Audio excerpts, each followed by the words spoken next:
Hi நண்பா, நாளைக்கு Realme 16 bro plus 5G phone இந்தியாவில் 12 o'clock லான்ச் பண்ணுறாங்க. ஸோ இந்த ஃபோனோட அம்சமே மெயின் கேமரா தான். 200 மெகா பிக்சல் 50 MP பீரியோஸ்கோபிக். போன 15 சீரீஸோட 16 அப்கிரேட் பண்ணியிருக்காங்க. மெயினாக டிசைனை மாற்றிருக்காங்க. அதே OnePlus டிசைன் தான், ஏன்னா அவங்க ஒரே கம்பெனினால் பெருசாக தெரியாது.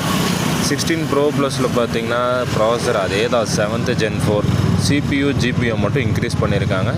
ப்ரோவில் பார்த்தீங்கன்னா Dimensity 7300. 16 ப்ரோ ப்ளஸோட அம்சங்கள் முக்கியமானது பார்த்தீங்கன்னா battery 7000, 80 watts flash charge adapter உள்ளே வந்துடும். இதிலோட எனக்கு பிடிச்ச ரேம் டைப் இன்க்ரீஸ் பண்ணியிருக்காங்க, LPDR5X. ஸோ அது இன்னுமே கேமிங்க்கு பூஸ்டப் கொடுக்கும். ஸோ அதில் அந்த வயசில் பார்த்தீங்கன்னா இது அப்கிரேட் தான். OS அப்டேட்டை பொறுத்த வரைக்கும் ரெண்டுக்குமே 3 வருஷம், செக்யூரிட்டி அப்டேட் 4 வருஷம் கொடுத்துருக்காங்க. கேமராவில் எக்கச்சக்க ஃபியூச்சர்ஸை கொண்டு வந்திருக்காங்க. இப்போது AI எடிட் ஜெமினி பார்த்திங்கன்னா 2.1 இவங்க லான்ச் பண்ணியிருக்காங்க.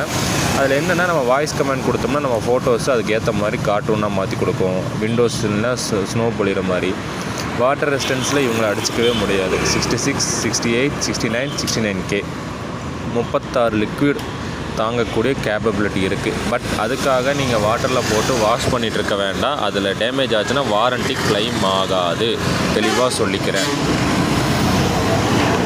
அதுக்கப்புறம் இதில் எடிட் கிளிப்பிங்கெல்லாம் கொடுத்துருக்காங்க. ஒரு சம்மரைஸ் மாதிரி வீடியோ மாதிரி வரும். அப்புறம் நம்ம வாய்ஸ் கமெண்ட் கொடுத்தா கலர் சேஞ்ச் ஆகும், ட்ரெஸ் கலர்லாம். ஸோ நாளைக்கு லான்ச் அப்போ ஃபுல் வீடியோ போட்டுடலாம். ஸோ இதோட முக்கியமான அம்சங்களே இதுதான் நண்பா. கேமரா டிசைன் பேட்டர்ன் இன்க்ரீஸ் பண்ணியிருக்காங்க. பீரியோஸ்கோபிக் 50 MP கொடுத்துருக்காங்க. ப்ரைஸ் வைஸ் பார்த்திங்கன்னா இதுதான். 8GB RAM 128, starting 32. இது 128, 40. ஆனால் லான்ச் அப்போ எடுத்துட வேண்டாம்.